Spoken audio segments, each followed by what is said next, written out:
السلام علیکم ورحمت الله وبرکاتو. ملګرو نن مو یو پوسټ لیده سیاسي لوی بحث په هغه باندې کړي. جمعیت علماء اسلام لکۍ چې نن یو هړتال کړاو په هغې چې کسانو تعداد باندې قسمه قسم سوشل اکټیویسټ ملګرو شیر کړاو ورسره ته جوړي چې یو چېرته ملګري دا یو بورډ لګولی ده چې روډ کې بغیر ووټ نه وي. خو زه وایم چې که چیرې موږ لکي مروت هم دا وردغسې غیرت وکړو نو انشاءالله چې دا سیاستدانانو ته پته ولګېږي. بل ویښ طرف راجو نو هغه پوسټ د لکي ټي وي باندې دا پوسټ سلاو ما پوسټ کاتب هغه کمنټسونه مې وکتل چې دې خلکو موږ مروت کوم لا سوچ نه بدلېږي. حق خبره چې څوک کوي که نه نو دا چې د چوره د جمعیت کسان دي دا سړي باندې تنقید کوي. حق خبرې ته یار رایسو چې مخکې تاسو کوم لیډر کومې نارې کولې او اوس کوم حالات په دې ملک روان دي که وګورئ چې اسلام په طرف باندې چې کوم مریم نواز میړه د صفدر چې یوه دا ویډیو یې کړې وه چې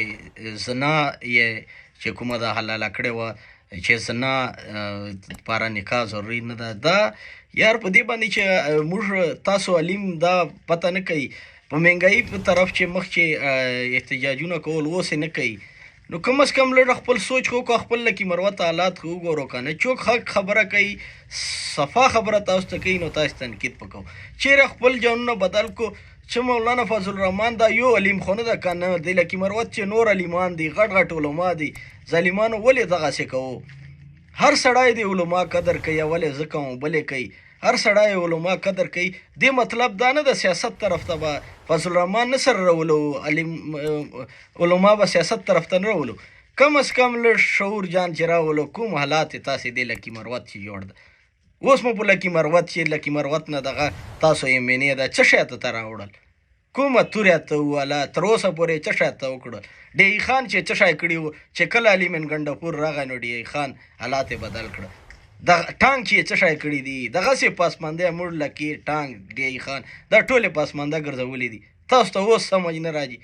او چې صحیح خبره څوک ته کوي بیا تاسو تنقید به کوو. په دې پوسټ چې ما کتل تاسې بیا وینو په د سکرین باندې چې قسمه قسم کمنټسونه چې دا سوشل میډیا نه ده دا او